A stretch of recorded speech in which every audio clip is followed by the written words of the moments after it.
Always long-winded at doing this. Last time only took 7 minutes, so tonight it's going to be 27 minutes. Since I'm long-winded, no, I'm just kidding. Just kidding. Me and Brother Harold, we love to pick at one another. And we mean nothing by it, at least I don't. If he does, he'll have to get over it. It's his plan. It's good to see everyone here tonight. Yes. We're in Psalms 122, verse 1. I was glad when they said unto me, let us go into the house of the Lord. Our feet shall stand within thy gates, O Jerusalem. Jerusalem is builded as a city that is compact together. Whither the tribes go up, to cry to the Lord, unto the testimony of Israel, to give thanks unto the name of the Lord. There are set thrones of judgment, the thrones of the house of David.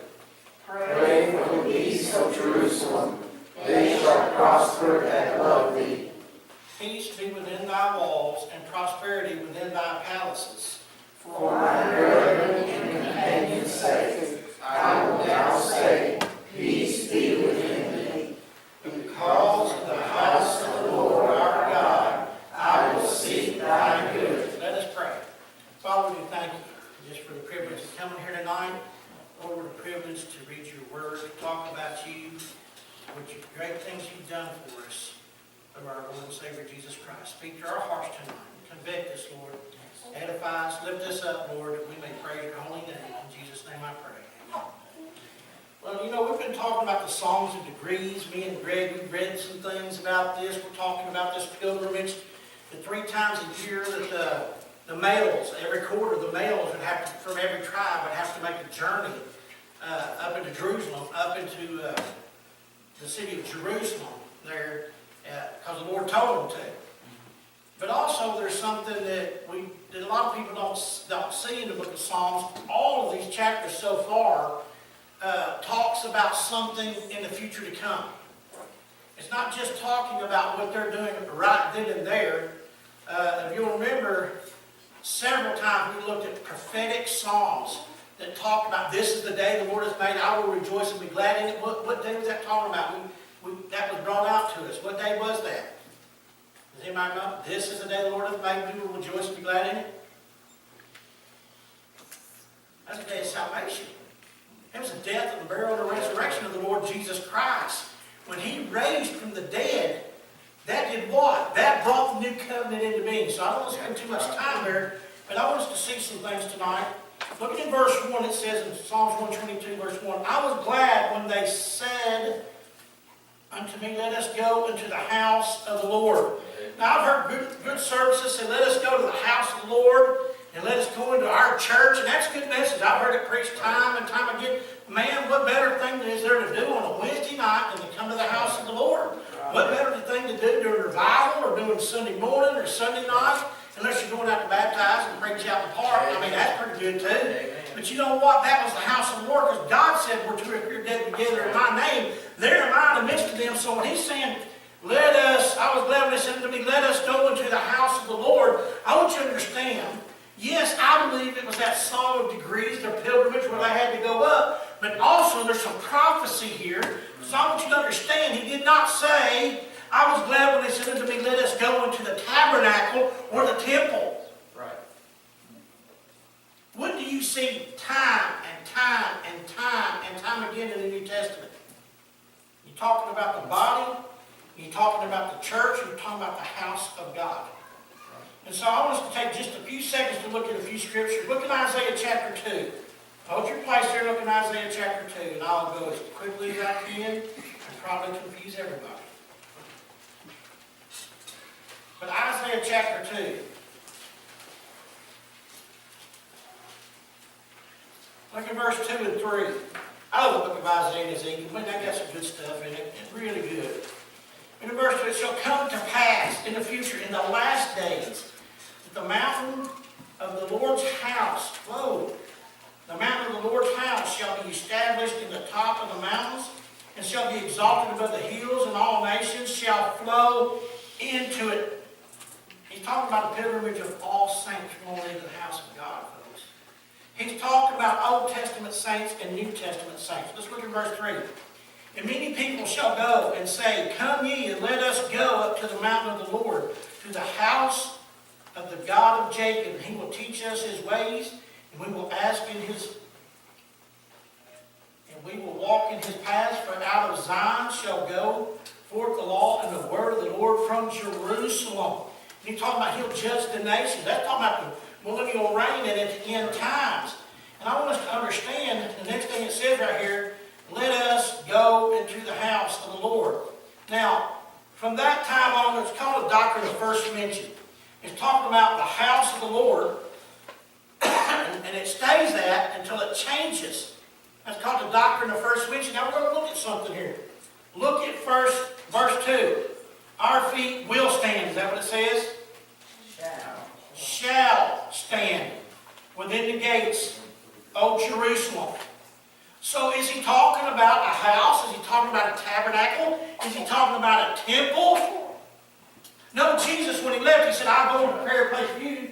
And if I go and prepare a place for you, I'll come into you and receive you unto myself, that where I am, there you may be also.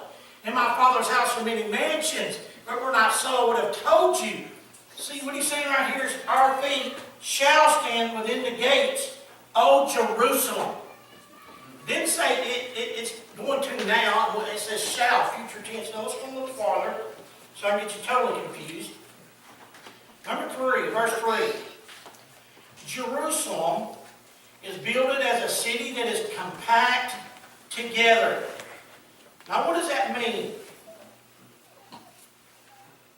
The word compact means what? It means small. Well, it can mean now, and it also means, one of the words means to be unified. To be pulled together from different places and to be unified. Now, I want us to hold your place right there and turn to the book of Ephesians chapter 2. I just want to show you something. The book of Ephesians chapter 2. We're going to be looking at verse 18 through 22.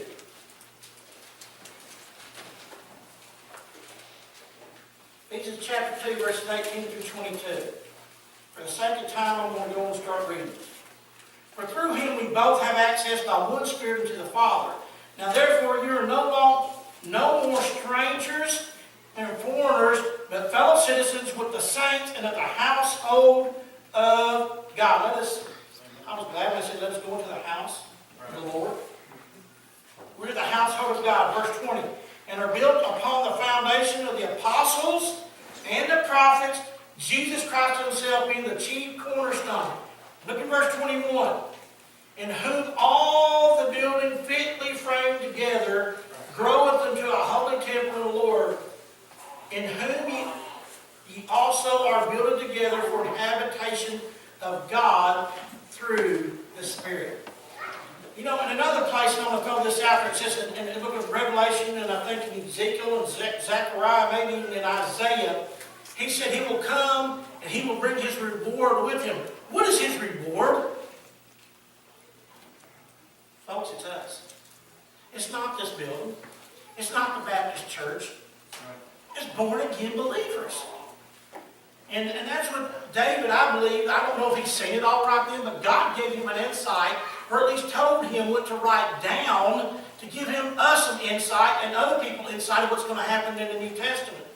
It goes on, well, I'm going to let my hand off. While you're there, turn to Ephesians chapter 4. I can get back there real quick. Ephesians chapter 4, what we've been studying. Look at verse 4.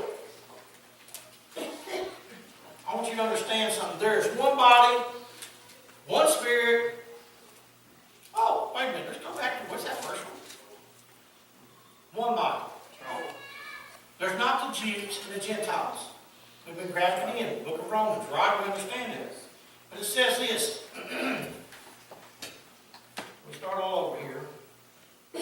There's one body, one Spirit, even as you are called, in one hope of your calling, one Lord, one faith, one baptism, one God and Father of all, who is above all and through all and in you all. And all means what? All. And that's all means. But it means everyone who's trusted in the name of the Lord Jesus Christ. So it's talk now. Let's go into verses 18 through 22 quickly. Same chapter. Now let's just go 16, verse 16. Let's not hit the rest of that. Let's look at just verse 16. From whom the whole body fitly joined together and compacted. Isn't that just the word we just used back there? It was compact together, and this is compacted. It says, from whom the whole body of Jesus Christ is fitly joined together. You know what that word fitly joined together means? It is put in the right place. Amen. Okay? Fitly joined together and compacted by that which every joint supplieth according to the effectual working in the measure of every part, maketh increase of the body into the edifying itself in love. You know what?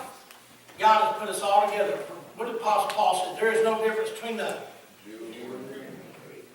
He's the same Lord. Hey, look. It doesn't matter. Now, going back to the book of Psalms, let's get up here.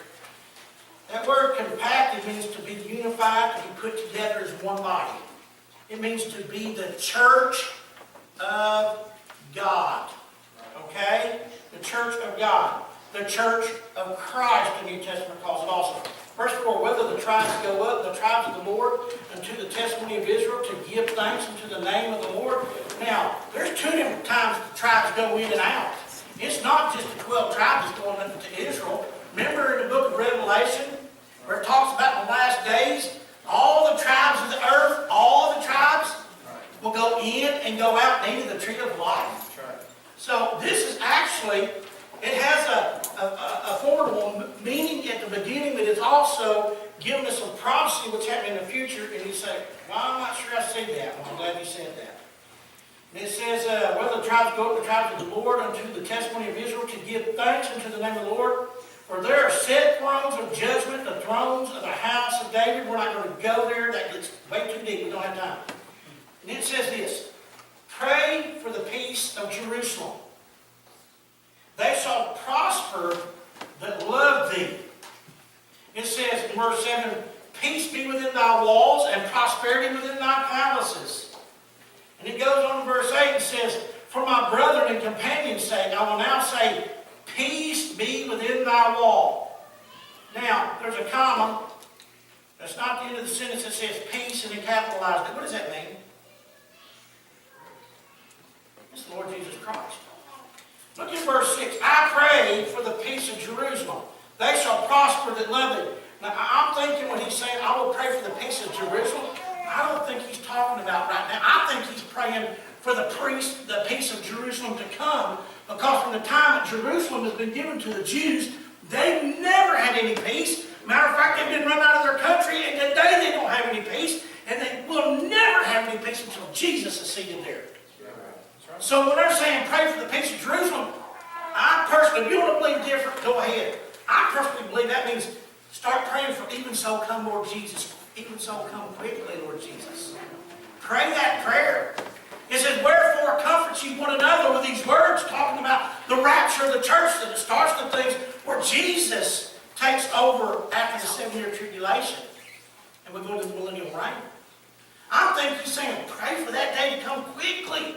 Because here's the thing, there's never any peace. There's going to be tons of suffering until that day. And they've not prospered. They've not prospered. Have they really prospered? No. I mean, look at the fighting that they're still doing today. But one day they will. But see, it won't just be them. It'll be us that are the one body fitly joined together with them because of Jesus Christ. Now, I'm almost done. Peace be within our walls. It says, for my brethren and companions' sake, and I will say now, peace be within thee, the Lord Jesus Christ. Because of the house of the Lord our God, I will seek thy good. Now I want us to just look at two scriptures and we'll be done. Let's just look at Revelation chapter 21. Real quickly, and I'll be done. I'm trying to go as fast as I can, Pastor. I just get excited when I get to look at this stuff. I just get beside myself. Revelation chapter 21, verse 1, and I saw a new heaven and a new earth, for the first heaven and the first earth were passed away, and there was no more sea. And I, John, saw the holy city, New Jerusalem, coming down from God out of heaven, prepared as a bride adorned for her husband. That is talking about the New Jerusalem to come. And you say, well, why is that? Well, if you went back last week and it said there's going to be no moon there, no night there, if you go to Revelation chapter 22, over here, it talks about, I think it's chapter 22, it might be, chapter 21, verse 25, and the gates of it shall not be shut at all by day, for there shall be no light there. There's not going to be another sun and another moon. It says so on over in another chapter out there, but I can't remember exactly where, but it's because Jesus is the light. Now, Verse Nick. 23. 23? So they had no need Yeah, for the sun there it to is. shine.